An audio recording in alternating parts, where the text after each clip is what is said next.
¿Qué es correr bien? De entrada, no nos hagamos más daño del necesario, que sus pies describen un ciclo que no todo esté por detrás. Mira, los tobillos pasan uno al lado de otro. Esto es peligroso. En un 10K, ¿cuántas zancadas hay? Entre 10 y 12.000. 10 y 12.000 impactos. Pues ¿a quién enriquece? A los traumatólogos. Si tienes una edad ya, yo te diría no cambies nada. Yo solo le cambiaré algo al que se va a hacer daño. A todos esos runners que tienen una mala técnica de carrera, antes que echar a correr, ponte a andar, y ponte a andar rápido, pero rápido de verdad. Solo correr no es aconsejable.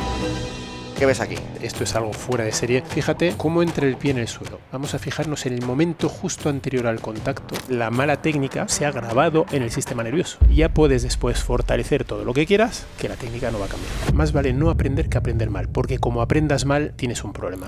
A un corredor, ¿qué le mandarías a hacer? Solo puedes hacer una cosa. Elevaciones de tobillo. No. Suspenso. Ya sabía yo que iba a suspender. Un corredor tiene que...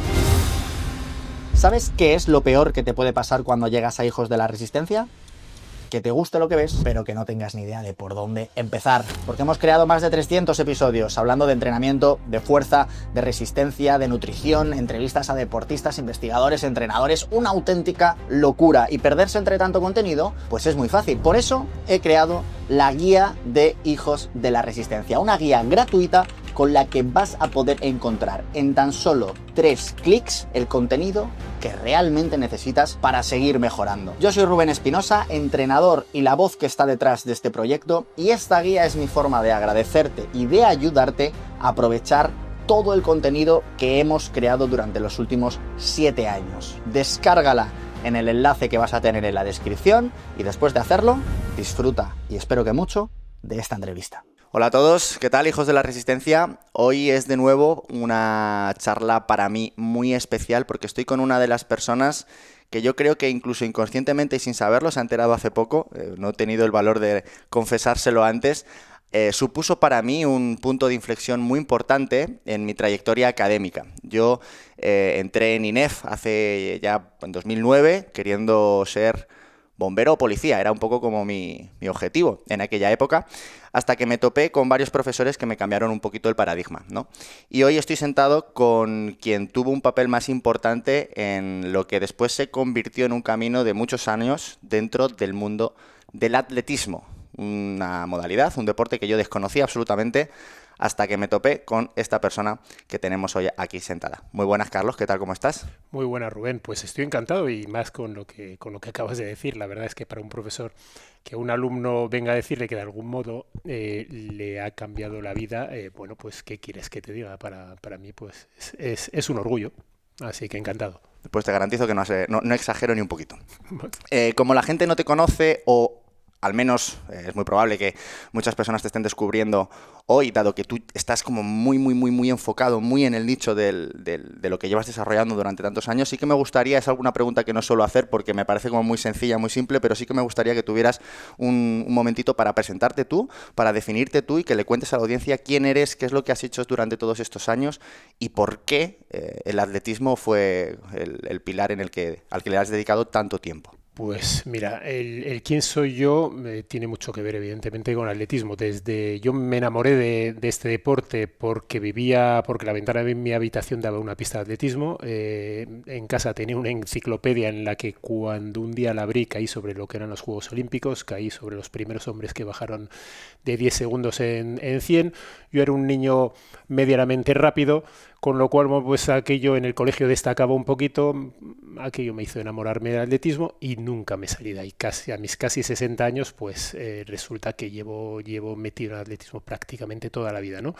En su momento estudié INEF como tú, pero yo quería ser entrenador de atletismo a poder ser, no vislumbraba otra posibilidad. Fui atleta decatleta internacional mediocre, digamos, o sea, tampoco para tirar cohetes, pero bueno, pues conseguí hacer del atletismo mi vida porque al final, bueno, pues hice mi doctorado, no pude desarrollar mi carrera profesional como entrenador de atletismo por circunstancias de la vida, pero sí, bueno, pues soy profesor titular actualmente desde hace ya bastantes años, llevo 20 años en INEF prácticamente, siendo profesor de las asignaturas de las especializaciones en atletismo, la tecnificación, lo que llamamos tecnificación y maestría, y toda mi vida profesional ha girado en torno a eso, o gran parte de mi vida profesional. Es verdad que he tenido otra vertiente relacionada con la salud, tú la conoces bien,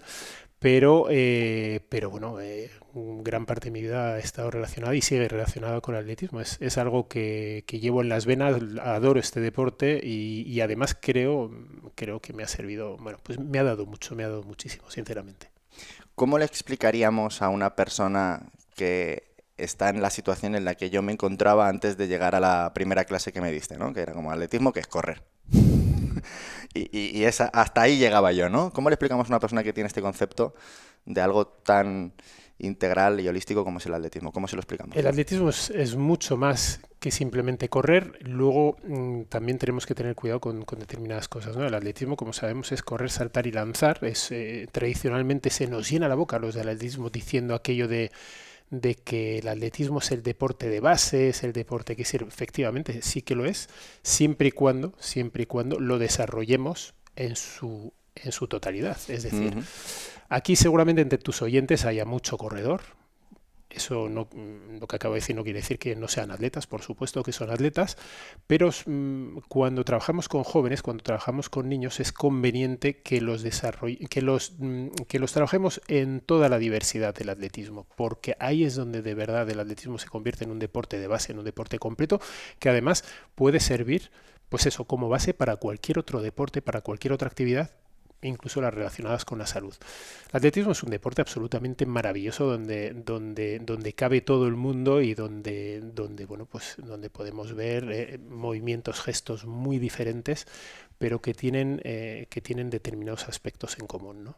¿A qué crees que se debe el éxito que ha tenido en los últimos años en el mundo popular, en el ámbito recreacional, la carrera, en concreto las disciplinas de fondo?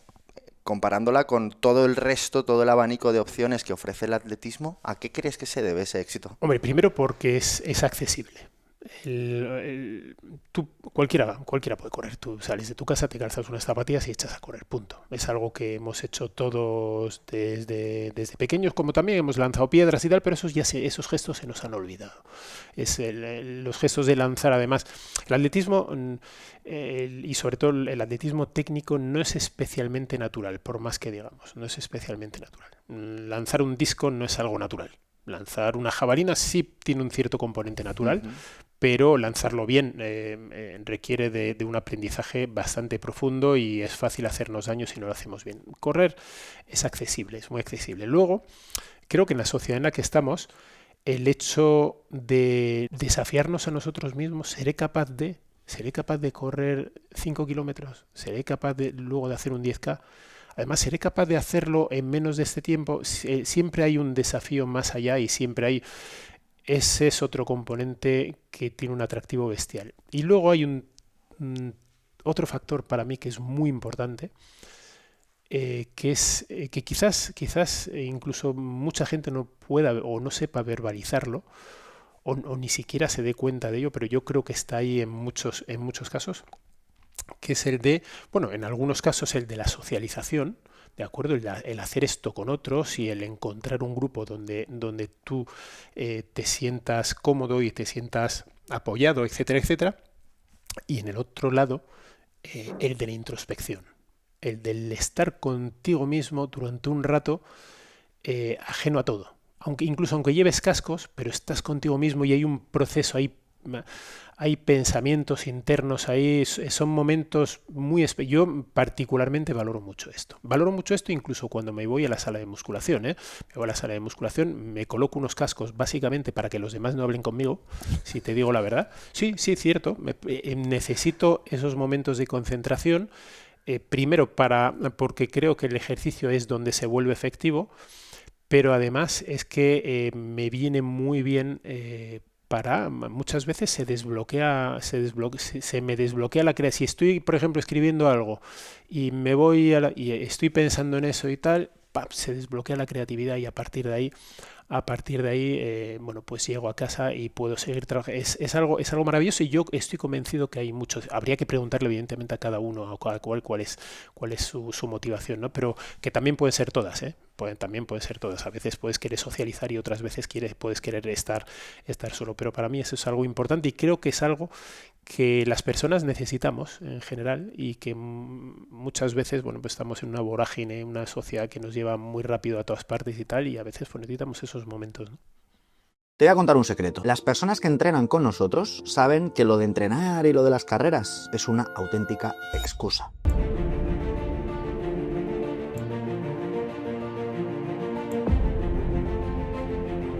Es una excusa para conseguir algo mucho más importante, como puede ser un ejemplo para tus hijos, estar a la altura de lo que tu familia espera de ti, rendir más en el trabajo, o sencillamente mirarte al espejo por la mañana y decir, joder, estoy haciéndolo bien, estoy dándole sentido a mi vida, estoy en el camino correcto. Y para tener esta sensación hace falta tener muy claro tu por qué, tu para qué, por qué narices estás haciendo esto. ¿Quieres empezar a correr? Fantástico, pero ¿para qué? ¿Por qué? ¿Qué hay detrás? ¿Quieres debutar en media maratón? ¿Quieres hacer un Ironman? ¿Quieres hacer trail? ¿Quieres mejorar? ¿Por qué? ¿Para qué? Si tienes tu propósito, tu para qué claro, que sepas que nos encantaría hablar contigo y poder acompañarte en tu próximo objetivo. En Hijos de la Resistencia llevamos más de 10 años ayudando a personas normales, personas amateurs, personas como tú, como yo, a sentirnos deportistas. Eso sí, con un propósito muy claro. Lo hacemos con mimo, lo hacemos con atención, con evidencia científica, faltaría más, y con muy buenos resultados. Así que si quieres que te acompañemos en tu camino, en la descripción tendrás un link que te llevará a toda la información acerca de cómo trabajamos. Ahí podrás solicitar una plaza, nos pondremos en contacto contigo, te preguntaremos ese para qué y le daremos caña, mucha caña. Vamos a dedicarle unos minutos a la carrera, por eso que has dicho que es una verdad absoluta de que muchas personas de las que nos escuchan pues son corredores, ¿no? ¿Qué es para ti, para Carlos Cordente, correr bien? ¿Cómo le explicamos a la gente? Es una pregunta muy difícil, lo sé. No estoy hablando de correr de forma efectiva ni de correr bonito. No, además, te estoy preguntando correr bien. Además es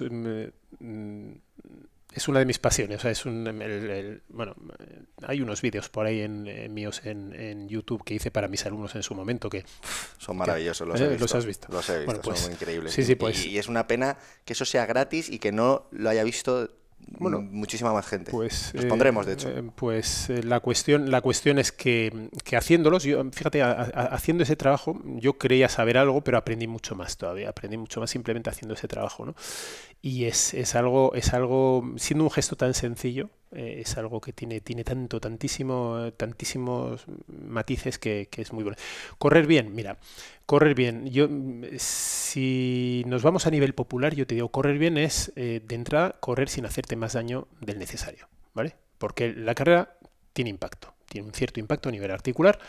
De entrada, no nos hagamos más daño del necesario, ¿vale? Y cuando digo necesario, lo digo entre comillas porque la realidad es que no habría que hacerse daño. Por eso también al lado de la carrera tiene que haber, no aconsejo a nadie solo correr. No aconsejo absolutamente a nadie solo correr. Hay que hacer trabajo de fuerza, hay que hacer trabajo de movilidad, etcétera, etcétera, ¿de acuerdo? Solo correr no es aconsejable. A partir de ahí, suponiendo que corramos mínimamente bien. Correr mínimamente bien es correr lo que en el argot atlético llamamos correr redondo. ¿De acuerdo? Correr redondo, que veamos, si miramos al atleta de lado, que veamos que sus pies describen un ciclo. No es exactamente circular, es más bien elíptico. Tiene una parte posterior, digamos, si trazamos una línea recta, digamos, que pase por el medio vertical, que pase por el medio del atleta, tiene que haber una parte del ciclo anterior y una parte del ciclo posterior. Bien, pues que haya algo de parte anterior, que no todo esté por detrás, ¿vale? Cuando todo está por detrás son aquellas personas que corren con los hombros muy adelantados, que los vemos que el talón les llega muy alto por detrás, etcétera, etcétera. Esos atletas, bueno, pues tienen un correr normalmente menos, técnicamente menos eficaz. Otra cosa es que, claro, podríamos pensar, este nos está diciendo que hay que cambiar nuestra forma de correr si corremos así. Si tienes una edad ya, yo te diría no cambies nada. No cambies nada salvo yo solo cambiaré en gente con una cierta edad, y cuando digo cierta edad digo ya con una técnica fijada, veintitantos años ya, 25 años, pongamos un runner de 25 para arriba, que tiene una técnica ya muy fijada. Yo solo le cambiaré algo al que se va a hacer daño. Al que se va a hacer daño con su forma de correr, hay que cambiársela, o te dedicas a la marcha o incluso te dedicas a otra cosa, pero no hagas algo que te vaya a hacer daño, no tiene sentido, ¿no? Entonces, sin embargo, la técnica no conviene cambiar. Hay que hacer ejercicios de técnica de carrera. A través de esos ejercicios puede haber pequeños cambios en la forma de correr a largo plazo, nunca a corto plazo. Se pueden producir esos cambios, pero no iría a un cambio radical.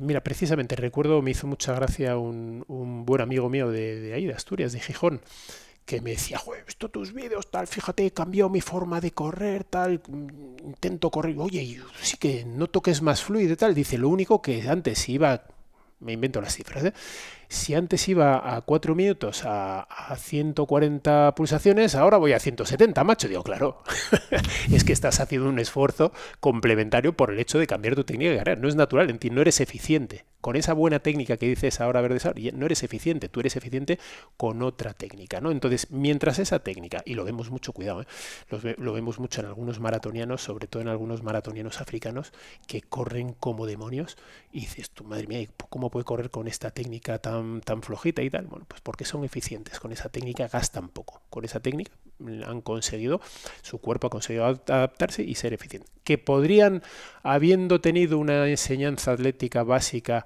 de técnica de carrera cuando eran muy jóvenes, ¿podrían haber mejorado eso? Sí, por supuesto. Cogemos otro africano, Haile Gebrselassie, que fue plusmarquista mundial de 5.000 para arriba, incluyendo la maratón en todas las pruebas.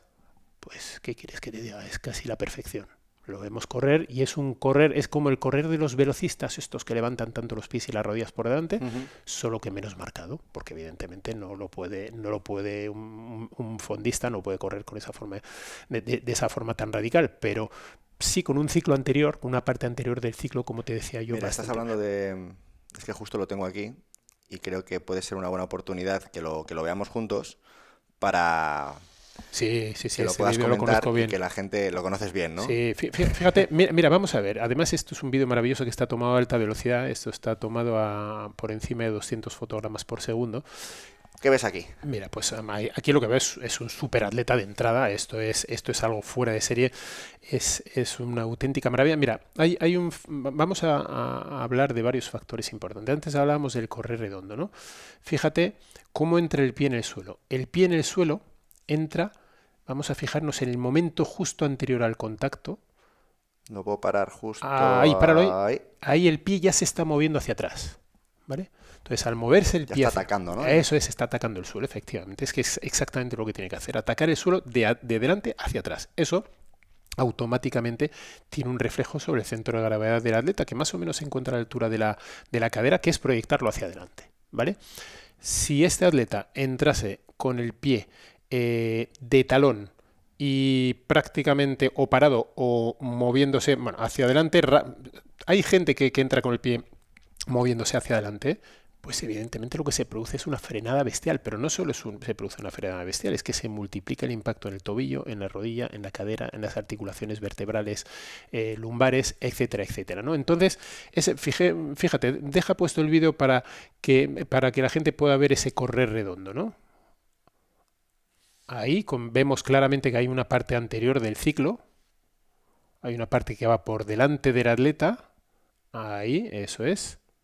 Esto es una comparativa en la que con el atleta de amarillo, si te fijas, entra con todo el pie, entra, bueno, y aún así no corre mal del todo este hombre. Aquí vemos a Gebrselassie descalzo. Bueno, pues aquí esto requiere de una actitud de pie armado que se llama, inicialmente en flexión dorsal para atacar a continuación el suelo con una flexión plantar, pero hay un casi apoyo de talón, pero no llega a apoyarse. No pasa nada porque apoyemos el talón, ¿eh? O sea, yo prefiero que se apoye el talón o incluso que el pie vaya plano, no pasa nada. Lo que no debe jamás es entrar de talón y mucho menos frenando. ¿De Nosotros acuerdo? aquí insistimos mucho en la idea para que la gente lo tenga claro, decimos que el problema de talonar es si se produce por delante del centro de gravedad y con la rodilla bloqueada. Claro. Ahí es cuando se produce todo lo que tú estás hablando. Efectivamente, eso es muy peligroso. Si tú entras con el pie plano, como vemos en el atleta de amarillo, no pasa nada. Ambos atletas, si nos fijamos en sus hombros, están bastante erguidos. No están los hombros echados hacia adelante. Los hombros echados hacia adelante automáticamente tienen el reflejo de que los pies corren por detrás y entonces ahí se multiplican las posibilidades de entrar talonando, etcétera, etcétera. Está lleno de pequeños detalles. Si nos fijamos en los brazos, van perfectamente flexionados prácticamente a 90 grados. Este atleta era una maravilla, pero no debemos intentar parecernos a él. No debemos intentar esto. No, es bastante frustrante. No, además es que esto solo es posible si te lo han enseñado bien desde pequeño. O sea, esa es la realidad, ¿no? No debemos pensar en eso, pero sí como mínimo cumplir esos criterios. No talonar y mucho menos con el pie. Esto es fácil, ¿eh? Ahora con los móviles es muy sencillo. Nos filmamos a alta velocidad durante 10 metros nada más y podemos verlo luego en cámara lenta. Y si hacemos eso que decimos que puede ser peligroso, pues igual lo que hay que hacer es hablarlo con un entrenador que entienda algo del tema. Y si consideramos que nuestra técnica es muy agresiva, pues a lo mejor nos tenemos que ir a la marcha, por ejemplo. ¿Por qué no? ¿Por qué no? La marcha donde, por ejemplo, si se talona, se entra de talón, pero el pie entra de talón, pero moviéndose hacia atrás, ¿de acuerdo? Y se hace todo el apoyo. Y no hay, insisto, a nivel cardiovascular no hay ninguna diferencia prácticamente con la carrera y a nivel articular hay diferencias enormes. Me gustaría que pudiéramos, ya que te tengo aquí, tengo que aprovechar. Vamos a ver el Kipchoge corriendo en el proyecto Sub 2 horas de Ineos. Porque tus ojos aquí ven cosas que los nuestros no ven. Entonces quiero que verbalices aquello que ven tus ojos para que seguro mira la parte anterior del ciclo, fíjate. Mira dónde va el talón, va a la base del glúteo, no va por detrás del glúteo, sino que va a la base del glúteo, ¿no? Mira, hay una referencia que es muy interesante. ¿Puedes pararlo en el instante de llegada del pie al suelo? Un pelín antes, ¿verdad? Sí. Mira, fíjate, él entra mucho más, él entra con el pie entero casi taloneando un pelín, pero no, la realidad es que el pie se le mueve bien hacia atrás, no hay mayor problema por eso. Pero si te fijas, en el momento, mira la distancia entre las dos rodillas. Es una distancia, bueno, pues está claramente la rodilla por detrás de la rodilla de la pierna libre libre de apoyo, ¿se entiende? Está claramente por detrás, pero no está excesivamente por detrás. En un velocista, por ejemplo, un velocista de 100 metros, cuando ya está lanzado, esa rodilla tiene que estar a la altura de la otra o incluso un poquito por delante. Lo podemos poner y compararlo. Sí. Está todo preparado ya, como ves. Qué bien. Tengo aquí preparado Esto es la final del 9.58, creo. Pues mira, cuando esté destacado Bolt, páralo en el momento de llegada al apoyo. A ver si lo que pasa es que aquí la posibilidad de bajarlo. Es difícil si no. Tengo aquí algunas herramientas que para tus clases te encantarían, Carlos. Pues ya hablaremos. Mira, páralo. Ahí me he pasado, yo creo, ¿no? Bueno, un poquito más. Ahí todavía no está todavía, justo, pero ya se aprecia la diferencia de la rodilla. Y de hecho, es que ya está al final de la carrera y hay un cierto cansancio. Cada vez que esto no es un vídeo grabado a alta velocidad y por eso es más complicado. Normalmente con los vídeos grabados a alta velocidad, si los pasamos fotograma a fotograma, lo vemos bien, ¿no? ¿Sabes alguno que haya disponible en YouTube para poder ponerlo? Pues mira, cógete uno de los míos de Francis Obicuelu, por ejemplo, si lo tienes perfectamente en cualquiera de los míos. Vamos a tienes verlo. Ahí vídeos de Francis Obicuelu que se ven perfectamente. Además es que se explica eso, en algún capítulo se explica perfectamente esto. A ver... este es el vídeo mítico tuyo. Esto es una barbaridad. Esto que haces aquí es una barbaridad. Échalo para Estás mejor ahora, ¿eh? ¿Te parece? Estás mejor ahora. Sí. Vamos a echarlo para adelante. Pues ya esto ya tiene... Esto es de 2014, macho. Esto lo subiste hace 8 años. Sí, no, pero esto es de 2014. La grabación es de 2014. Lo que pasa es que luego tardé un huevo en subirlo. Vamos a ver. Joder, me hace una ilusión acercarle esto a la gente. Mira, aquí se va a ver. Material de la universidad, ahí lo Mira, llevas. mira, ahora lo va a explicar. En un momento dado se va a parar. Ah, vale, entonces no toco nada. Pero a ver si lo vemos. Mira, ahí pasaba yo con la moto. Esto es ahí la facultad. Mira, sí. Aquí se ve Esto perfecto. está a 300 fotogramas por segundo y a ver, en algún momento se parará. Estábamos hablando de Quinovea, de cómo... Sí, me acuerdo.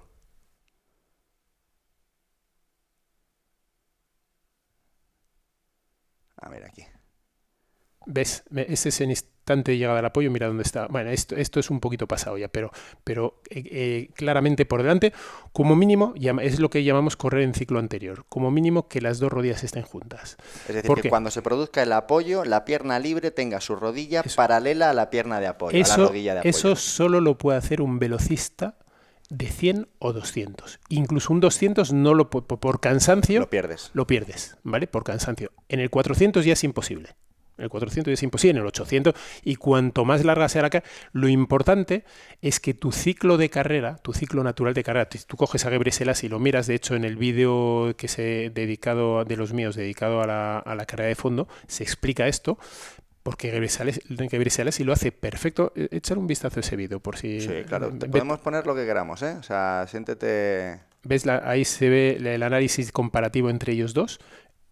Son dos monstruos, es decir, son dos modelos a seguir. Estos son dos modelos a seguir. Insisto, no es para que nadie cambie su forma de correr a los 40 años, ¿eh? No, pero esto, si yo enseñase niños, y al final, ¿qué quiere decir esto? Que la educación de un fondista, la educación técnica de un fondista es la misma que la de un velocista. Es la misma. Lo que pasa es que al final se dedica a correr distancias más largas y las corre pero corre muy parecido a como corre un velocista.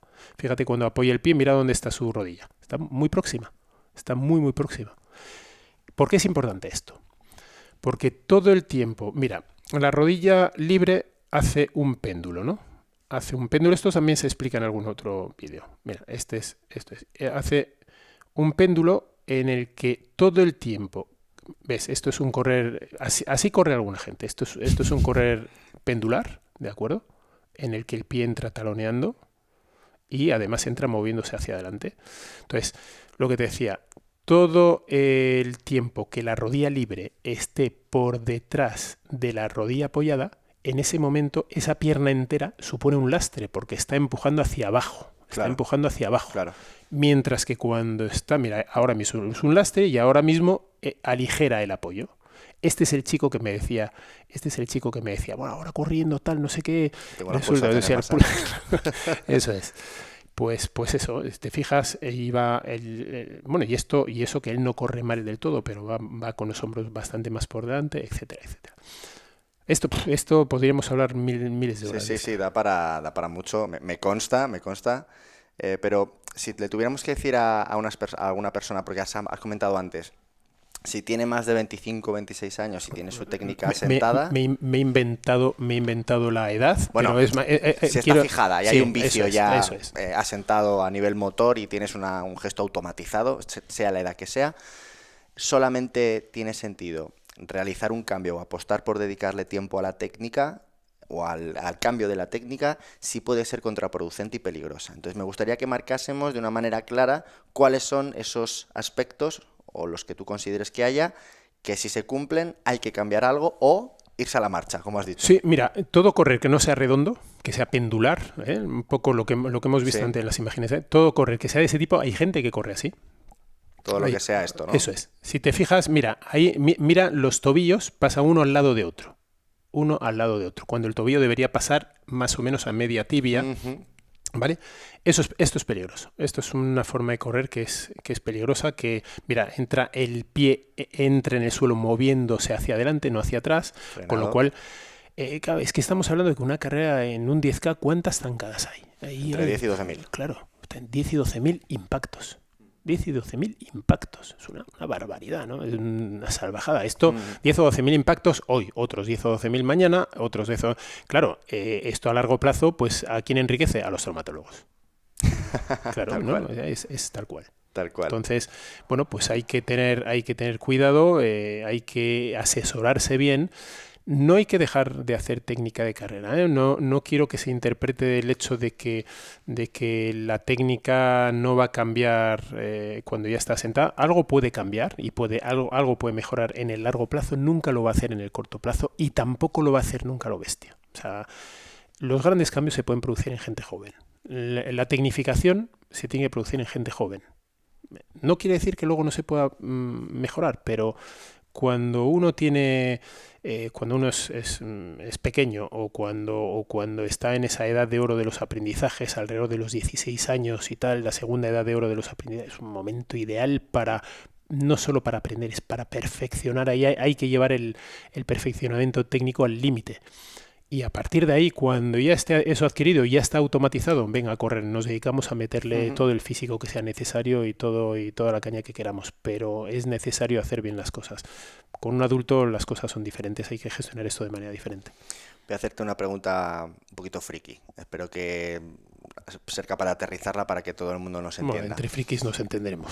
Seguro. ¿Cómo diferenciamos los aspectos técnicos que vienen desde el sistema nervioso y que es algo que tú tengas automatizado y que lo hagas así desde el punto de vista gestual, que es de lo que estamos hablando ahora, versus aquellos aspectos técnicos que no dependen de tu forma de moverte, sino de tus carencias o tus superávits de fuerza? Me refiero a, por ejemplo, caderas hundidas por glúteos que no estabilizan, arcos plantares colapsados por estructuras de tobillo débiles, cosas que técnicamente se ven como peligrosas, pero que con un buen trabajo de fuerza específico para enmendar ese error, sí que podríamos llegar a tener cambios rápido. La realidad es que no las puedes desvincular. No las puedes desvincular por una... Es una putada, Carlos. Sí. Bueno, yo te tengo que decir lo que hay. O sea, si quieres te miento y... No las puedes desvincular. Vamos a ver. Muchas veces la mala técnica viene derivada de eso que dices, de una falta. Pero el problema está en que eso se ha automatizado. Y eso se ha grabado a fuego en el sistema nervioso. Ya puedes después fortalecer todo lo que quieras, que la técnica no va a cambiar. Es decir, son cosas que se tienen que hacer a la par. Son cosas... ahora mismo hablábamos de los niños, ¿no? Es que la técnica también es trabajo de fuerza. No hay un mejor trabajo de fuerza más específico que el de la técnica. O sea, correr con la cadera alta, correr bien al fin y al cabo, implica poner en marcha muchas estructuras, véase musculatura, véase sistema neuromuscular, etcétera, etcétera, que te fortalecen. En sí mismo es un trabajo de fuerza. Es el trabajo de fuerza más... Mira, sí, yo siempre le pongo la misma pregunta a mis alumnos y les insisto mucho en una cosa. Vamos a ponernos en una situación absolutamente inverosímil, ¿no? En la que un atleta solo pudiera, un atleta solo pudiera hacer una cosa. Tú solo puedes hacer una cosa, ¿vale? Entonces, ¿vale? Te lo hago a ti, a ver qué me contestas. ¿Te vas a suspender? que a un corredor, ¿qué le mandarías a hacer? Si solo pudiera hacer ¿Pero qué objetivo tiene ese corredor? Correr. Da igual la distancia. Da igual. Vamos a suponer un 10K. ¿Y tengo que elegir entre? No, una sola cosa. Solo puedes hacer una cosa.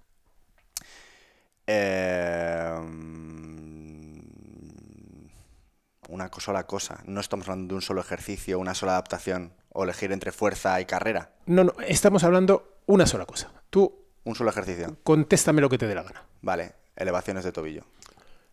No, suspenso. Ya sabía yo que iba a suspender, pero yo le diría elevaciones de tobillo. Un corredor tiene que correr, un lanzador tiene que lanzar y un saltador tiene que saltar. Pero antes has dicho que no recomendarías a nadie solo correr. No. Suspendido, claro, no. ¿Has dicho eso? Lo has dicho tú, te acabo de pillar. Sí, pero también te he dicho que esto era una situación inverosímil. Es decir, que no.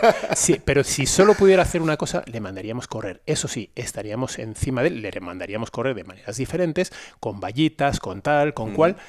estando encima de él para que corrija la técnica, porque en sí mismo ese ejercicio es fortalecedor, no solo desarrolla la técnica, sino que desarrolla toda aquella musculatura que requiere el corredor para poder hacerlo bien. Evidentemente decimos que no es una situación verosímil porque no se puede hacer una sola cosa, se pueden hacer muchas cosas. Entonces hay que desarrollar esa técnica y a la vez hay que desarrollar pues toda la musculatura estabilizadora, propulsora, etcétera, etcétera, ¿vale? Pero tengamos en cuenta una cosa.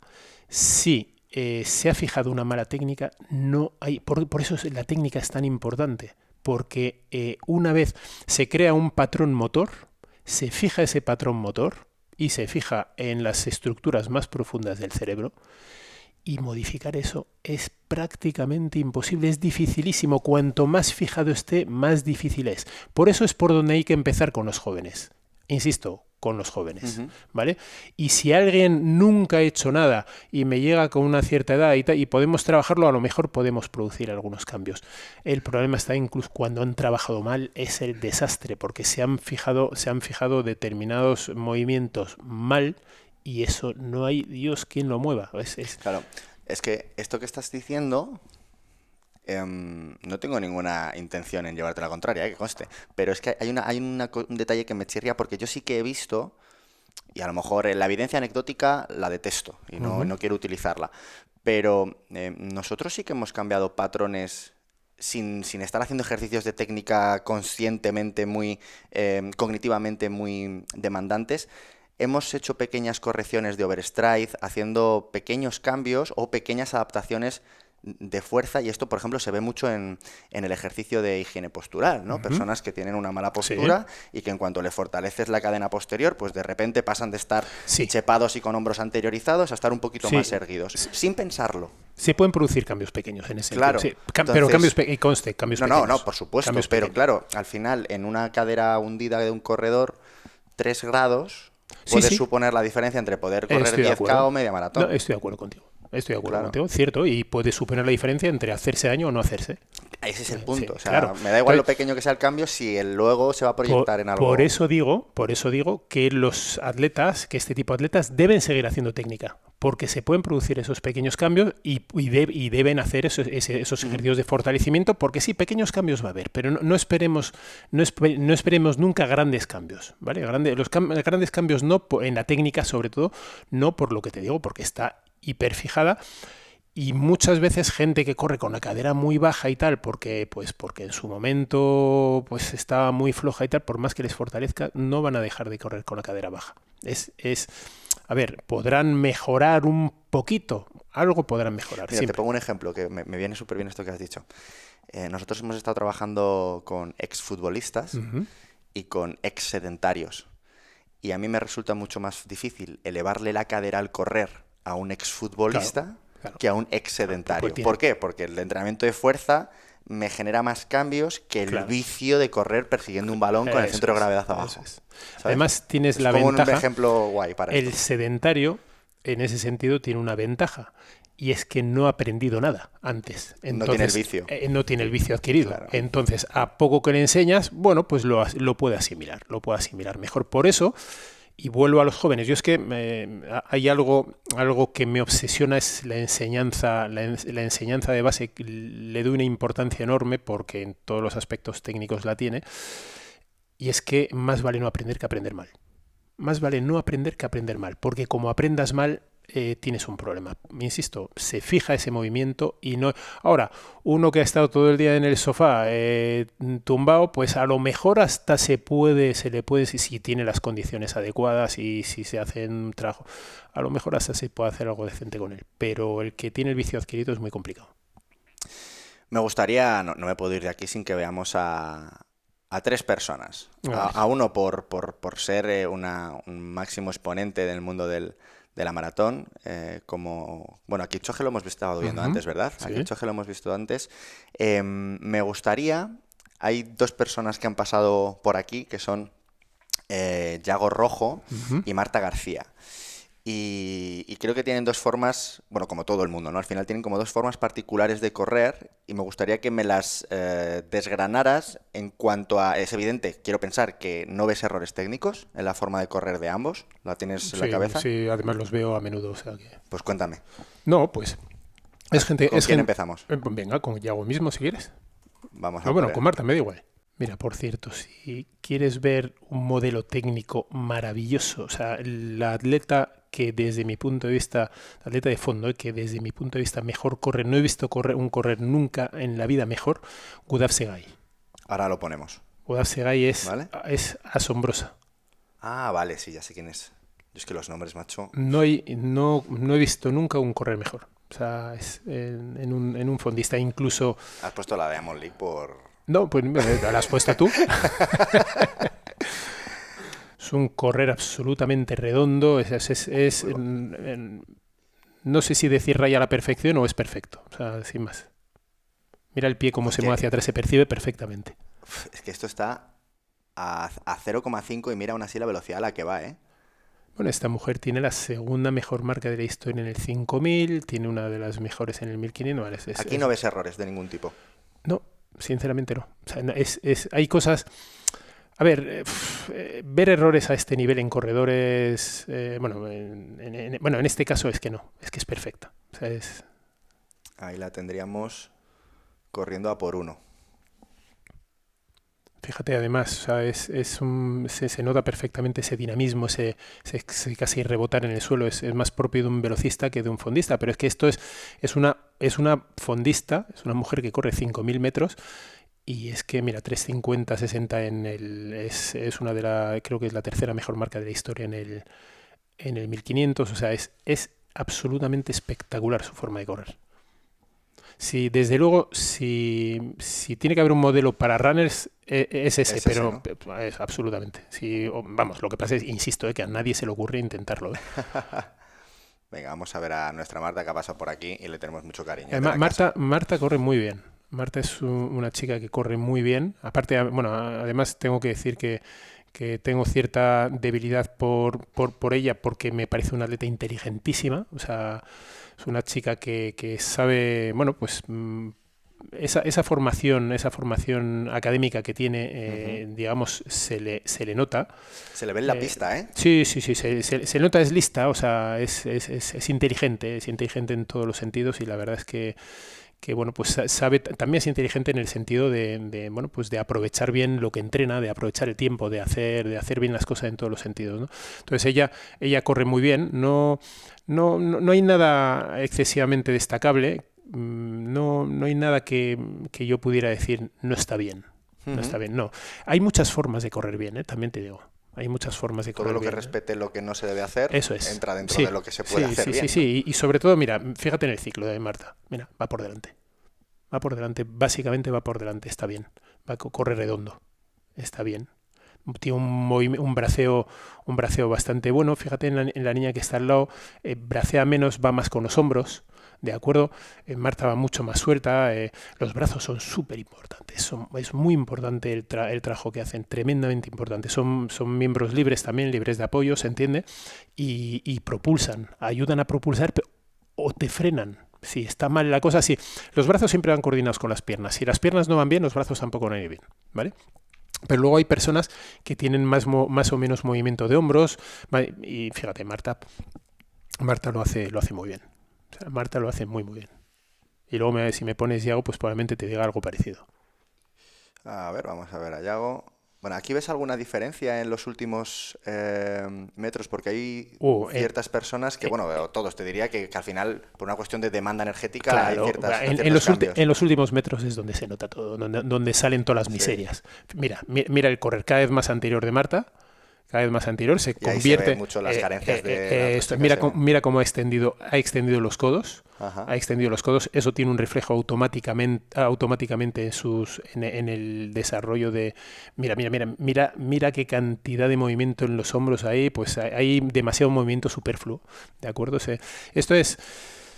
Cuando tú ya no tienes fuerzas para que tus piernas se muevan bien, pues empiezas a intentar tirar más de la cuenta de los brazos. Y cuando eso ocurre, pues intentas incluso tirar con los hombros y crispas la cara y haces esto, intentas sacar energía de donde no la hay. Claro. De donde no la hay.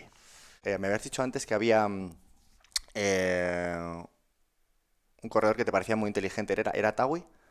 Sí. O sea, me gustaría que pusiéramos una carrera que tú consideres que es como así muy representativa o técnicamente compleja y que a partir de ahí podamos indagar un poco y que nos puedas explicar. A Tawi, una que ganó mira a ver qué ganó este año en la Diamond, ganó una carrera en la Diamond. No recuerdo cuál fue. Vamos a ver. Vamos con... Esto es Mohamed Attawi ganando los 800 metros en París. Bien, los 800 es una prueba súper compleja porque tiene mucho además de anaeróbica. Y bueno, pues aquí cualquier cosa, mira, bueno, ya no hemos visto la carrera completa. Estamos viendo simplemente la segunda vuelta. ¿Te fijas? Attawi está ahí, debe estar bastante atrás. Es que no vemos la carrera como es que corrió súper inteligente el tipo. Ya.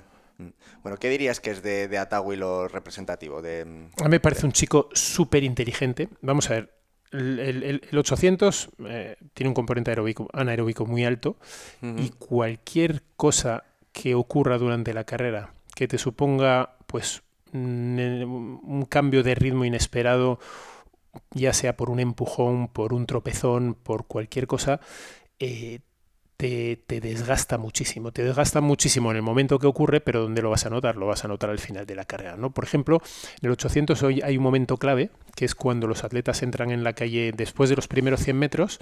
Los atletas, los primeros 100 metros se hacen por calles y a partir de ahí se van todos a calle libre. Y más o menos se juntan todos antes de que empiecen la segunda curva. Y ahí se juntan y ahí suele haber cantidad de choques, cantidad de empujones, y ahí se juega mucho en la carrera, se juega muchísimo. Entonces los atletas que entren, porque a veces por el fragor de la batalla, pues entras a la batalla y ahí no te das cuenta que te estás desgastando un montón. Attawi es súper inteligente y en muchas de estas carreras se coloca detrás, se queda en la calle libre, con lo cual no está recorriendo más metros de lo debido, está evitando todos esos choques, todos esos tropezones, y luego ya es a partir de la segunda recta, de la recta de meta o incluso de la siguiente, de la penúltima recta, cuando él empieza a progresar, está más fresco, no ha tenido ningún tipo de contratiempo y bueno, pues y eso le permite terminar bien las carreras. Hay alguna carrera en la que alguna vez a todo el mundo tiene una mala tarde, creo que fue en Zúrich, donde él intentó estar entre los primeros desde el principio. Eso le supuso tener que correr por la calle 2 mucho tiempo, entrar a choques y tal. ¿Dónde lo pagas? Al final te quedas sin fuerzas, porque hay que partir del principio que en estas carreras te vacías, pero te tienes que vaciar en el último metro. No te puedes vaciar 20 metros antes porque si no te pasan por encima. Si no te has vaciado, no está bien corrido. Si son carreras hechas al ritmo que se corre hoy en día, por ejemplo, la Diamond League, que se va al máximo, pues no, evidentemente no es que no esté bien corrido, es que te has equivocado en algún lugar, que evidentemente, y, insisto, esto es muy fácil decirlo aquí desde la mesa, de todos modos, luego cuando te estás en carrera tienes que tener mucha sangre fría para poder hacerlo, hay que tenerlo muy claro. Llama la atención, por ejemplo, a mí me llama mucho la atención la forma de correr de Attawi, que es súper inteligente, como también la es, por cierto, la de Adrian Bent, que es otra manera, otro que corre de una manera parecida. Son gente, bueno, pues con una inteligencia en carrera a pesar de su juventud asombrosa. Puede llegar a... No estoy pensando en Adrian Bent, estoy pensando en Ingebrigtsen, ese método de voy tan sobrado con respecto al resto que me hago la primera vuelta al último y luego ya te peleo cuando realmente me tengo que vaciar. Es que esto está bien visto dentro del mundo del atletismo. Sí, no es que no esté, cada uno corre como le parece. Pero es que además, sí, sobre todo si ganas. Pero es que a mí, sinceramente, en muchos casos, si tú tienes además esa capacidad de correr, luego depende de tus características. O sea, si tú eres un corredor rápido, quiere decir que puedes terminar rápido al final. Procura desgastarte lo menos posible antes. Otra cosa es que tú me digas, no, es que yo soy un corredor muy lento, entonces yo tengo que prácticamente en un 800 tengo que hacer un ataque de 500 metros, si no, no me como una rosca, porque al final no soy capaz de correr. Entonces te tienes que colocar delante, meter ritmo y rezar para que los demás se fundan por el camino. Pero si tú eres un corredor con capacidad de correr rápido al final, lo mejor es que te coloques detrás, esperes. Por la que hay uno, tampoco muy atrás, o sea, te colocas detrás, esperas y cuando llega el momento, en las rectas, adelantas. Nunca en las curvas, porque eso te hace pues, correr más de lo debido, ¿no? Bueno, esto los atletas lo aprenden, esto los entrenadores lo enseñan, los atletas lo aprenden y luego en carrera, pues a veces se te va un poquito la mano por aquí o por allá, de la misma manera que el corredor de 400 a veces eleva el ritmo un poquito más alto de lo debido al principio de la carrera cuando está fresco y luego la palma al final, pues lo mismo. Pero estos chicos que te he nombrado, Adrián y Atawi, son gente muy inteligente en carrera, llama la atención, ¿eh? Si estás disfrutando de esta entrevista, este es el momento adecuado para suscribirte y para hacer posible que sigamos creando contenido de calidad. Una pregunta que yo me he hecho durante los años es ¿qué posibilidades tiene una persona adulta, madura, de comenzar y de hacer sus pinitos en el atletismo? Porque el resto de modalidades deportivas, el tenis, los deportes de contacto, el fitness, sí que tienen una puerta de entrada bastante accesible para personas que no lo han practicado nunca y que a lo mejor tienen 40, 45, 50, 55 años. Pero el atletismo desde fuera, tú llegas a una pista y lo que ves ahí son auténticos portentos llenos de hormonas, en una edad pues muy próspera, y sí que da como un poquito de rechazo, ¿no? Entonces, las personas que después de esta entrevista digan, hostia, yo quiero experimentar todo esto de lo que han hablado, ¿tienen la posibilidad de hacerlo? ¿O es complicado? Sí, pero no es fácil. No es fácil. El atletismo es un deporte en la mayor parte de sus pruebas. Si dejamos a un lado la carrera dicho en general, ya si nos metemos en carreras con vallas ya es otra cosa, ya es bastante más complicado. Lanzamientos son muy técnicos, los saltos también. Entonces, bueno, la cuestión es que quiero hacer mis pinitos en atletismo. Bueno, pues ya tenemos mucho runner que hace sus pinitos en atletismo, eso es la puerta de entrada más sencilla que pueda haber. ¿Que queremos probar otras cosas? Hombre, ¿por qué no? Pero con cabeza y sobre todo bien asesorados por un buen entrenador que les pueda acompañar en ese proceso, ¿no? Es decir, si yo quiero aprender a pasar vallas, tengo que aprender igual que deben aprender los niños, con vallas muy bajitas, facilitando, bajo un principio de facilitación del aprendizaje, ¿no? Pero hay algo que tiene que estar por encima de todo esto. Primero, la motivación. Si me meto es porque me apetece realmente meterme. Y segundo, es el disfrute. Tengo que disfrutar de lo que hago porque si no, no tiene sentido. Si no, casi mejor que con 40 años me vaya a jugar al tenis porque no deja de ser un juego. Los juegos de pelota, bueno, pues a priori son más divertidos, pero que quiero desafiarme a mí mismo a través del atletismo. ¿Por qué no? Eso sí, búscate un buen entrenador.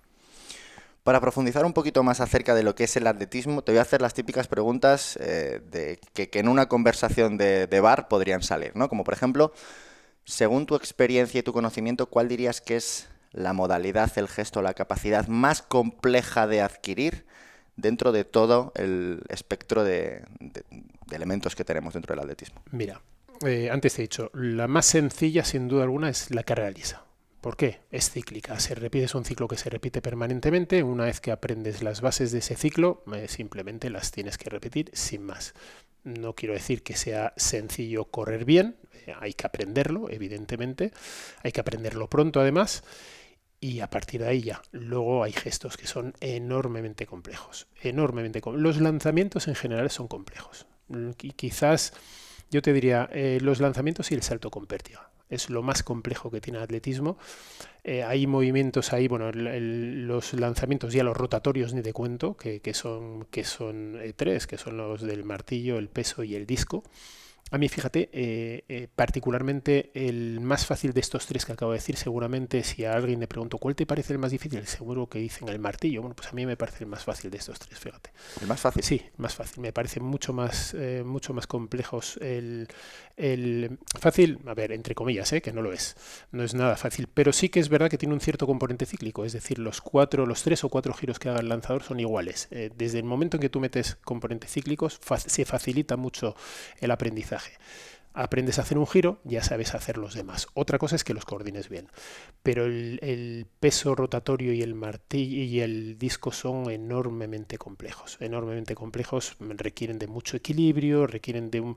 Bueno, son muy complejos. Y el salto con pértiga, bueno, pues el salto con pértiga es un gesto que se tiene que hacer a alta velocidad, que requiere de mucha precisión, que requiere de muchos movimientos diferentes, algunos atléticos, otros gimnásticos. En el momento que está el atleta en el aire se convierte más en un gesto gimnástico que atlético y además como te decía, se requiere alta velocidad y precisión y además con un cierto riesgo y hay una percepción del riesgo que no es ajena al atleta, hay una percepción del riesgo y muy de cuando en cuando pues el atleta tiene algún susto que otro en los entrenamientos, entonces esa percepción en un momento dado se puede ver reforzada y puede generar miedos que luego pues impidan la progresión, ¿no? Es decir, son gestos todos ellos complejos, requieren de muchas horas de entrenamiento, de muchísima dedicación, a veces una dedicación que vista desde fuera no se entiende bien, porque dices tú, pero si estos tíos ganan 4 duros con esto,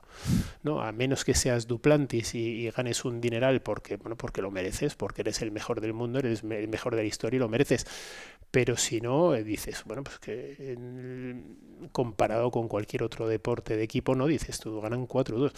Bueno, pues porque esto tiene el componente de desafío personal. Por encima de todo está eso, ¿no? Que ahí, hilando con la pregunta que hacías antes, pues a lo mejor hay gente, esto ocurre mucho con los niños, que se quiere medir a sí misma, quiere saber hasta dónde puede llegar, cuánto puede correr, cuánto puede saltar, cuánto puede lanzar. Bueno, pues esa es la base del atletismo, ¿no? El desafío personal que luego se convierte en un desafío hacia los demás también, ¿no? Y esa es una de las magias del atletismo. Por eso creo que es un deporte que es completamente inmortal, que siempre habrá gente que se querrá desafiar a sí misma y bueno, eso lo hace muy particular, la verdad. Es el juego de los mayores, ¿no? Bueno, son adultos jugando a lo que juegan los niños en un parque. Absolutamente, es lo mismo y es eso, el querer saber hasta dónde puedo llegar. A ver, como el niño que salta del tercer escalón luego quiere saltar del cuarto, bueno, pues aquí pasa lo mismo, ¿no? Queremos medirnos y eso es algo muy propio del ser humano, es muy natural y bueno, pues el deporte que mejor representa eso sin duda alguna es el atletismo en la tierra, como en el agua pues lo será la natación seguramente. Has comentado algo que seguramente algún oyente, alguna persona que nos está escuchando le habrá chocado un poco, y es que para quienes no están dentro del mundo del atletismo y para quienes prejuzgan lo que sencillamente ven a través de la pantalla, asumir que quienes parecen estar menos en forma por la fisonomía que tienen, como pueden ser por ejemplo los lanzadores, están realizando la tarea que, según tu explicación, es la más compleja técnicamente, puede ser un poco chocante, ¿no? Y me gustaría abrir este melón con respecto a cuál es el trabajo real que hay detrás de una persona que, insisto, por su fisonomía, pues puede dar la sensación de que tiene un estado de forma que no está al nivel cardiovascular, ¿no? Al que puede estar un corredor de 800 o un decatleta. ¿Cómo afrontas tú esta conversación cuando te la ponen así encima de la mesa? Lo primero que te diría es que los prejuicios son malos para todo, ¿vale? Son malos para todo. Entonces, no, pensar que un lanzador de peso que te lanza 22 metros no está en forma, bueno, es un error de libro, ¿no? Para lanzar 22 metros tienes que ser un superatleta y una persona. Lo que ocurre aquí es que tendríamos que matizar qué es estar en forma y qué es no estar en forma, ¿no? También te podría decir que un maratoniano que corre en 2 horas no es capaz de levantar a lo mejor su propio peso en qué sé yo, en press de banca, ¿no?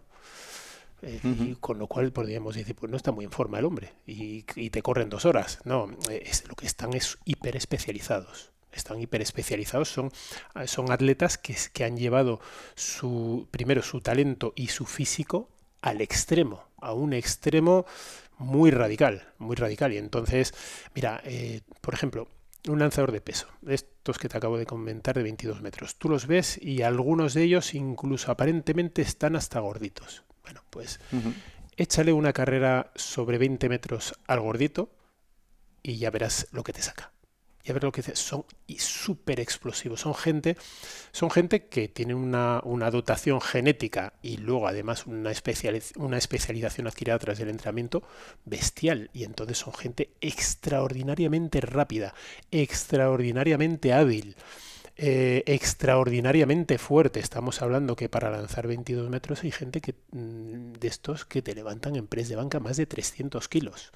O sea, así como te lo cuento. No, o sea, sí. Entonces, véase Manolo, pero no solo te levantan más de 300 kilos en press de banca, y no te quiero ni contar ya en un squat. Es que haces un salto de longitud de parado con cualquiera de ellos y te saltan más de 350. 350 es una barbaridad. Cualquiera que sepa de lo que estamos hablando es una auténtica barbaridad. Si te hacen un triple salto a pies juntos, por ejemplo, ni te cuento. O sea, van a 10 metros, prácticamente se te van a 11 metros. Es otra barbaridad. Claro, la gente que los profanos de esto no saben de lo que estamos hablando probablemente, pero esta gente es capaz de hacer cosas asombrosas, absolutamente asombrosas. Entonces, no debemos relacionar necesariamente el estado de forma con el hecho de estar delgaditos o con el hecho de correr mucho. No es eso. El fitness y el deporte de alto rendimiento en ese sentido tienen poco que ver. Evidentemente, tienen poco que ver, aunque hay una cierta relación, ¿eh? Los atletas, para poder estar disponibles para la competición, tienen que estar mínimamente saludables. ¿Vale? Okay. Si no están mínimamente sanos, no pueden competir. ¿Qué significa mínimamente sano? Bueno, pues que el entrenador o la entrenadora tiene que cuidarlos, tiene que haber un trabajo preventivo de determinar lesiones que, por pequeñas que sean, te pueden hundir el rendimiento. Entonces tienen que estar... Aquello que se suele decir de que el deporte de alto rendimiento no es sano, bueno, pues tiene una parte de razón, pero tiene una parte de falso también. Es decir, el primero que se tiene que preocupar por la salud de su atleta es el entrenador. Y tiene que asegurar, si el atleta no está sano, no está disponible para competir, si no compite no hay rendimiento. Entonces, en todo entrenamiento de alto nivel hay una parte preventiva, hay una parte compensatoria de todos los procesos tan radicales que el atleta tiene que ser sometido, ¿no? Entonces, sí, efectivamente, ponerse 300 kilos en la espalda para hacer un squat no es sano. Evidentemente no es sano, pero antes de ponértelos tienes que tener una estructura que lo pueda soportar. Y ahí es donde voy, ahí es donde quiero incidir en que los entrenadores, que tiene que haber una parte dedicada a la salud también, ¿de acuerdo?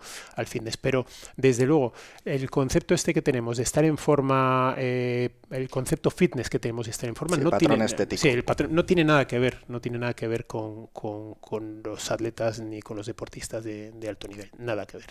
O sea, podríamos decir, porque esto... Compro totalmente tu discurso y me alegro mucho de haberte hecho esta pregunta porque creo que la has defendido inmejorable, pero luego hay una segunda realidad o una realidad paralela en la cual, y esto al final es el mercado quien dictamina esto, y es que la estética del deportista, y más hoy en día con el nuevo paradigma de redes sociales, repercute de forma directa en si puedes ser de una manera más sencilla o no imagen de una marca, qué retribución puedes tener, y es mucho más sencillo poder llegar a ser pues una imagen, pues vamos a decir, laureada, siendo corredor de 800 o de 1500 o de 5000 metros, que siendo lanzador de pesos, si eso conlleva tener salirte de ese patrón estético por muy hiper especializado que estés, ¿no? Y esto a mí personalmente me da cierta rabia.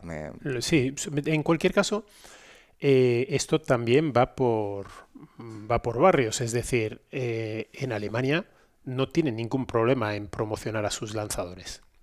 Una cuestión de cultura.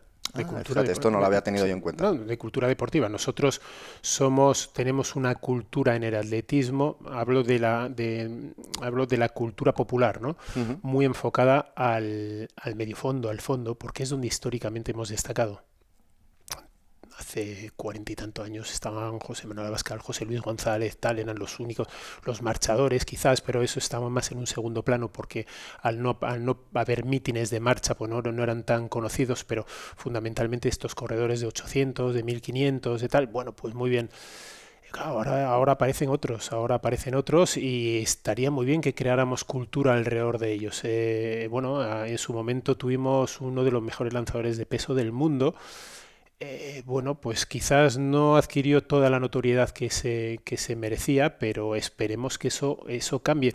Creo que el patrón fundamental para que esto ocurra es que, bueno, pues que sean lanzadores de éxito, atletas de éxito, y a partir de ahí, bueno, pues quizás ahora es verdad que el atletismo español se está haciendo cada vez, se está abriendo cada vez más. Empezamos a tener lanzadores destacados, saltadores destacados, atletas de todos los sectores, ¿no? Entonces esperemos que por ese lado cambie. Pero es verdad que el peso del medio fondo y fondo en España, bueno, pues es mucho más fácil ver, será mucho más fácil ver en un anuncio a, qué sé yo, a un Mohamed Atawi en un futuro, que espero que en ese sentido les vaya muy bien a todos, a una Marta García, que a lanzadores o saltadores, pero esperemos que eso llegue también. Ya te digo, yo creo que tiene más que ver con la cultura del país que con la cultura deportiva del país, o en este caso la cultura atlética, que con la realidad. Y tú que has estado empapado, porque has estado mucho también en el barro, como lo llamo yo, ¿no? En las pistas de atletismo, en el deporte de base, conoces a muchísimos entrenadores.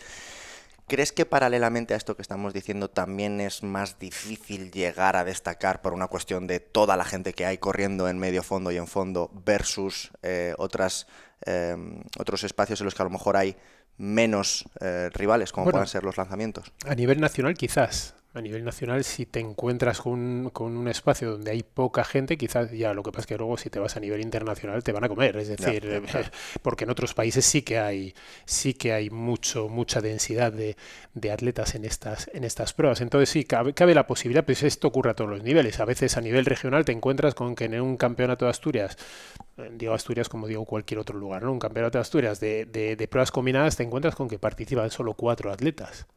Bueno, pues evidentemente quedarás primero, segundo, tercero o cuarto. Pero por mucho, aunque quedes primero, no te garantiza eso. Cuando llegues a un campeonato nacional te vas a encontrar con otros mucho más potentes, probablemente con otras regiones mucho más potentes, y si te vas al ámbito internacional también. Es decir, al final, a nivel mundial, el atletismo es el deporte más universal que pueda existir. Entonces ya te encuentras lanzadores, Julius Diego, lanzador de jabalina keniata, o sea, campeón del mundo. ¿Sabes? Es decir, en cualquier lugar te encuentras saltadores, lanzadores y corredores de muy, muy alto nivel. Entonces, si destacas a nivel internacional es porque eres realmente muy bueno, muy, muy bueno. Es el momento de que sepas de que Hijos de la Resistencia tiene una cantidad importante de contenidos que están fuera de esta plataforma. En la descripción de este episodio vas a tener un link al cual vas a poder acceder y te compartiremos todo lo que tenemos para complementar la información que vas a tener aquí en YouTube. Bueno, ya hemos resuelto la pregunta. Todo esto viene derivado de la pregunta inicial de qué modalidad es técnicamente más compleja. Y ahora me gustaría preguntarte qué modalidad es más agresiva o puede generar más problemas, más lesiones, y que por lo tanto quienes no estemos muy familiarizados con su práctica debemos de tener mucho cuidado y mucho respeto y decir, oye, aquí no me voy a meter, que tengo más que perder que ganar. Sinceramente, me alegro que me hagas esta pregunta. Primero te voy a decir la más lesiva y luego te voy a decir la menos, porque tiene mucho que ver con algo que yo tengo en la cabeza desde hace mucho tiempo y que ojalá que se pueda difundir a través de tu programa. Mira, la más lesiva, sin duda alguna, las más lesivas son los saltos. Y la que más, sin ningún lugar a dudas, el triple salto. Yo prohibiría el triple salto antes de prácticamente los 16 años. Prácticamente prohibiría. El triple salto es una prueba muy técnica que requiere un aprendizaje temprano a través de ejercicios de multisaltos. Es necesario que los niños aprendan la técnica de los multisaltos, pero no necesariamente hacer triple salto, ¿vale? No necesariamente a competir en el triple salto porque sus estructuras articulares, todo lo que es el aparato locomotor pasivo, esto, si lo diré, cartílagos, ligamentos, etcétera, etcétera, sufren mucho. Y entonces no hay necesidad de hacer digamos, de buscar rendimiento temprano en el triple salto. Yo no lo haría nunca.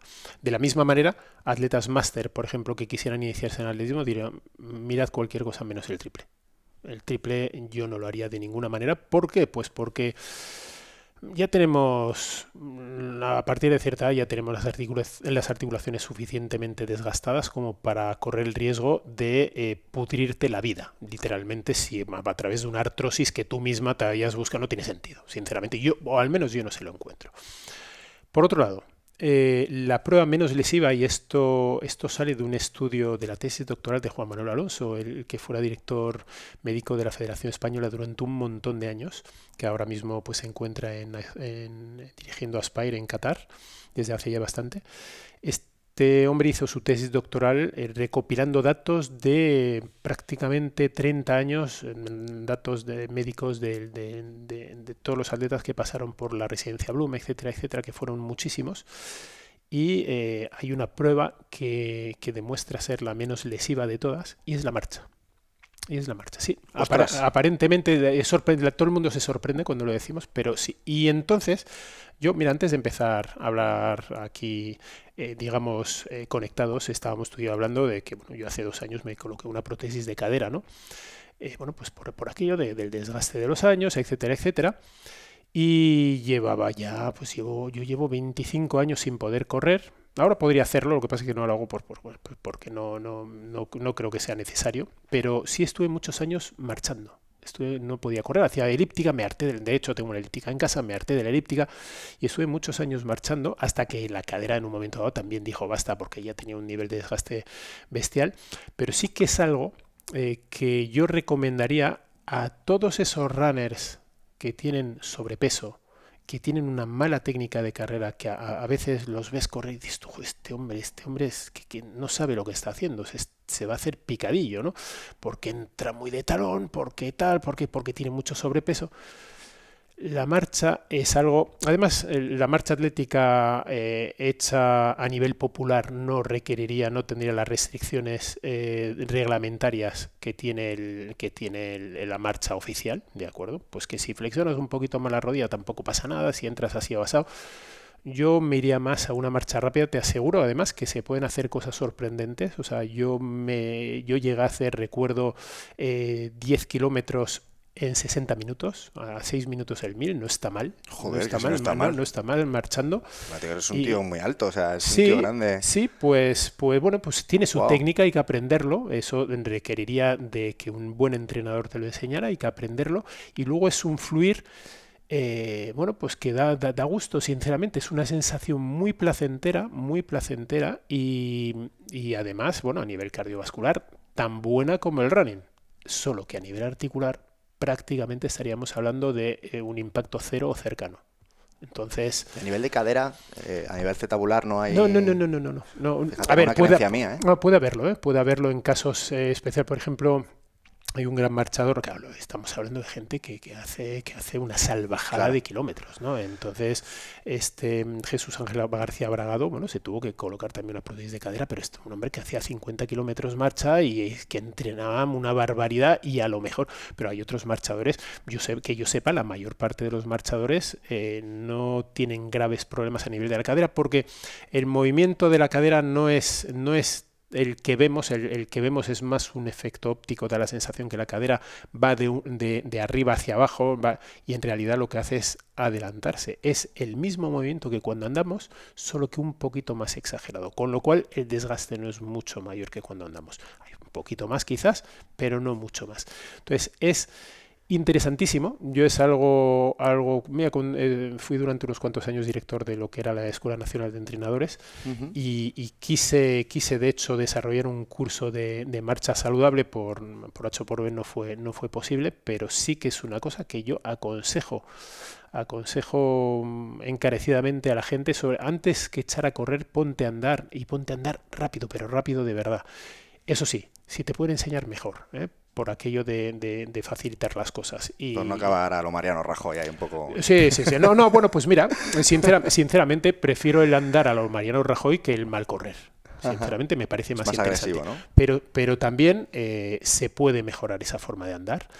Y si aprendemos una técnica que al fin y al cabo, volvemos a lo del principio, es cíclica, hay gente que no aprende, a la que le cuesta mucho porque no tiene la inteligencia motriz suficiente y le cuesta mucho, pero hay otros que lo pillan y algunos lo pillan muy rápido, y es una sensación muy placentera. Eso es, ya te digo, es una especie de fluir muy placentero, pues que te permite, a mí durante bastantes años, pues me permitió poder volver no a correr, para marchar por la playa de San Lorenzo en Gijón, que es una maravilla por la arena dura, cuando estaba harto de hacer elíptica en mi casa mirando una pared, ¿no? Y aquello, pues yo lo agradezco muchísimo, sinceramente.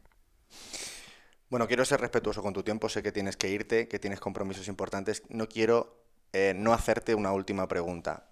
Y es, ¿en qué se diferencian un niño y un adulto que han hecho atletismo de pequeños versus un niño o adolescente y un adulto que sí lo hicieron cuando eran pequeños? La pregunta es muy complicada. No, la respuesta no puede ser única, pero sí que no puede ser única porque hay casos para todos los gustos, ¿no? Pero sí es verdad que el atletismo, si lo has practicado desde pequeño, lo has practicado con pasión, con devoción, con mucha motivación, y le has dedicado años, te da un bagaje en términos de capacidad de esfuerzo, de capacidad en la vida. Lo sabemos todos los que tenemos una edad en la vida, hay muchos momentos difíciles, hay momentos de sufrimiento, si de alguna manera tú estás entrenado para afrontar determinados momentos, también te digo que hay otros momentos que son inentrenables, ¿no? Cuando pierdes un ser querido, eso no hay quien lo entrene, eso no lo puedes controlar, o sea, pero sí es verdad que a nivel laboral, por ejemplo, hay momentos en los que se requiere que tengas mucha capacidad de trabajo, mucho arrojo, y eso, el deporte en general, pero particularmente este deporte, que es un deporte de altísima demanda de esfuerzo, bueno, pues de alguna manera te entrena para ello, ¿no? Y luego, bueno, pues a otros niveles, a nivel de lo que sería actividad física, pues tú ya tienes una base sobre la que es más fácil trabajar que si no has hecho nada. También es verdad que se han dado casos de atletas que han abandonado el atletismo y nunca más han vuelto a hacer nada y han engordado como el que más. Bueno, mira, un ejemplo en ese sentido que ha vuelto atrás afortunadamente para él es Fermín Cacho. Fermín Cacho, sí. Que ahora está en forma otra vez. Que está claro, pero ¿por qué? Pues porque hay una memoria de lo que fue, y entonces hay unas condiciones también, evidentemente hay una memoria de lo que fue, y a él le ha costado menos trabajo adaptarse que a cualquier otro, ¿no? Pero sí, vamos a ver, yo el deporte en general se lo aconsejaría a cualquier niño, en particular. También, fundamentalmente, porque sé qué voy a decir yo, es que es un deporte. El fútbol está muy bien, pero el atletismo es la bomba. O sea, ¿qué te digo? Sí, me parece una maravilla de deporte y bueno, pues que no puedo ser objetivo en esto tampoco. No, estás muy sesgado. Bien sesgado, pero lo estás. Bueno, Carlos, quiero agradecerte una vez más tu tiempo por estar aquí y sobre todo la labor que has hecho durante todos estos años. El otro día cuando te mandé ese mensaje de agradecimiento, te escribí por primera vez a WhatsApp porque no tenías mi contacto, yo tampoco tenía el tuyo. Me dijiste que algo así como que para un profesor pues es un momento bonito o una razón de ser que un alumno reconozca tu trabajo a lo largo de los años. Y yo aquí, pensando en casa, dije, joder, qué pena, qué valientes y qué rápidos somos poniendo críticas negativas cuando algo no nos gusta y lo que nos cuesta agradecer o mostrar esa gratitud cuando tenemos una buena experiencia con alguien. E hice una pequeña reflexión acerca de esto, y es que cuando tú vas por la calle siendo una persona conocida o una persona famosa, no es mi caso, tampoco el tuyo, gracias a Dios, pero entiendo que cuando tú vas por la calle siendo famoso, está quien te reconoce y te critica, está quien te reconoce y se ilusiona, está quien te pide la foto y está quien se anima a decirte, hey tío, me mola lo que haces, te admiro por tu trabajo, ¿no?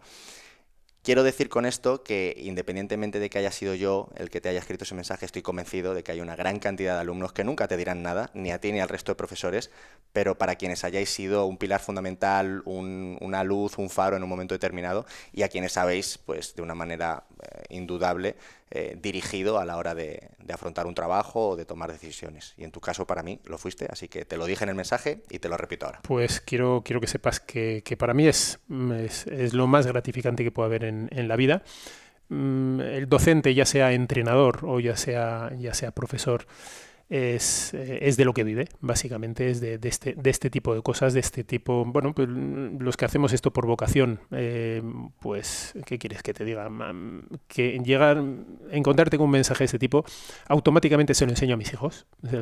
Sí, porque es que me parece me parece algo, como dices tú, nos cuesta mucho agradecer. Nos cuesta mucho agradecer y deberíamos hacerlo más. Y todos tenemos mucho que agradecer a determinadas personas. Todos tenemos un profesor, un maestro que nos marcó. Y cuando digo uno, pueden ser varios. Yo los tengo y no me cansaré nunca de agradecerles lo suficiente todo lo que me enseñaron, todo lo que aprendí de ellos. Y cuando alguien me hace sentir lo que tú me hiciste sentir, que de vez en cuando me ocurre, que con ese mensaje, pues sinceramente me resulta emocionante. Y me llena de orgullo porque, sinceramente, o sea, justifica toda mi labor profesional. Eso solo justifica toda mi labor profesional. Así que el agradecido en este caso soy yo. Me alegro. Muchas gracias, Carlos. A ti. Por estar aquí.